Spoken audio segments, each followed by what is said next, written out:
எங்கள் அம்மா வீடு. எங்கள் அம்மா வீட்டில் தான் நிற்கும் பாருங்க.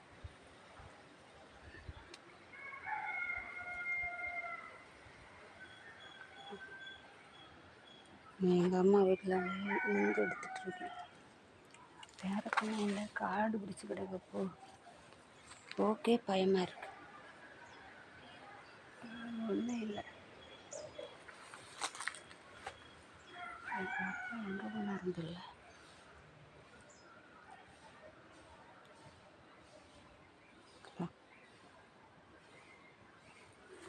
இங்கே நிற்கேன்.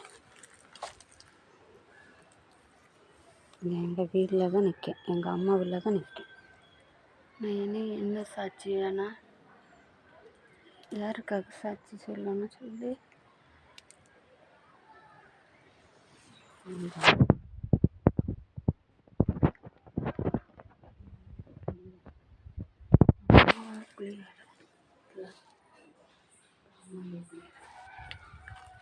உள்ள போகலாம்.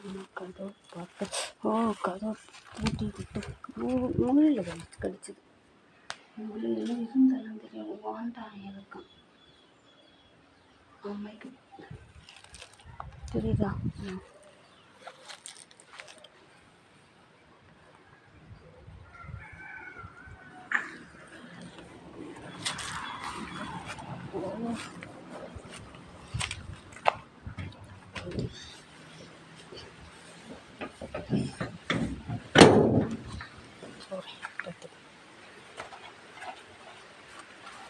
ஐயோ அம்மா, எவ்வளோ நாள் ஆச்சு தெரியுமாம்மா. எங்கள் அப்பா வீட்டில் இருந்தால் வர முடியாது.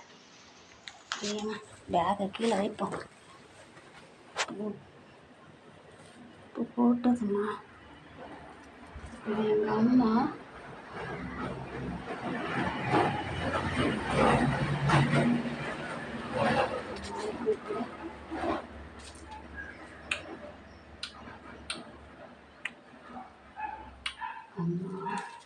என்னை விட்டுட்டு போயிட்டியே. நானாவது எனக்கு இப்போ எல்லாருமே துணையாக நிற்கிது. கடவுள் மட்டும்தான். எனக்கு கூப்பிய நேரம் எல்லாம் மழை வருது, புயல் காற்று அடிக்குது. எல்லாமே நான் சத்தி கொண்டு வந்துட்டோம்மா. ப்ளீஸ் நீயே எனக்கு துணையாக கூட நான் நிற்க. யாரை கூட நிற்காம இருந்தாலும் இளைய மோளை கூட நிற்குதியே, அது போதும்மா. அப்பா இப்போ வருவார். இந்த பக்கத்தில் ஒருத்தி சொல்லி கொடுப்பா. சரி அம்மா நான் போகிறேன். வா. ஐயோ அப்பா வந்தானே வாட்டின்னு ஆகப்பாரு. சரி அம்மா போகிறேன்.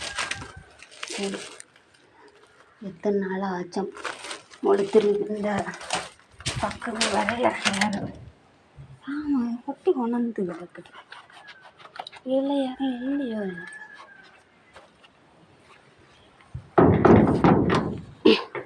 காடே போட்ட முடியல.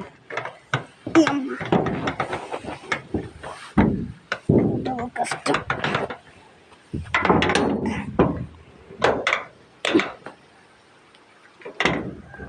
எப்போ கடவுளே இசப்பா எனக்கு சத்தி தாப்பா. தான் தப்பு.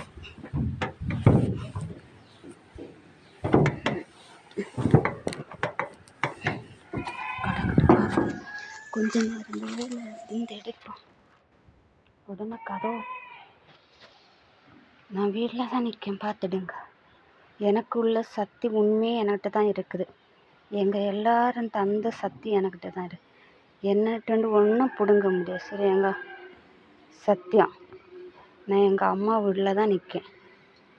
இல்லை இனி என்ன சாட்சி வேணும்? காட்டி தரக்குள்ள சக்தி வேணுமா இல்லை பொய் சக்தியாக அடிக்கணுமா?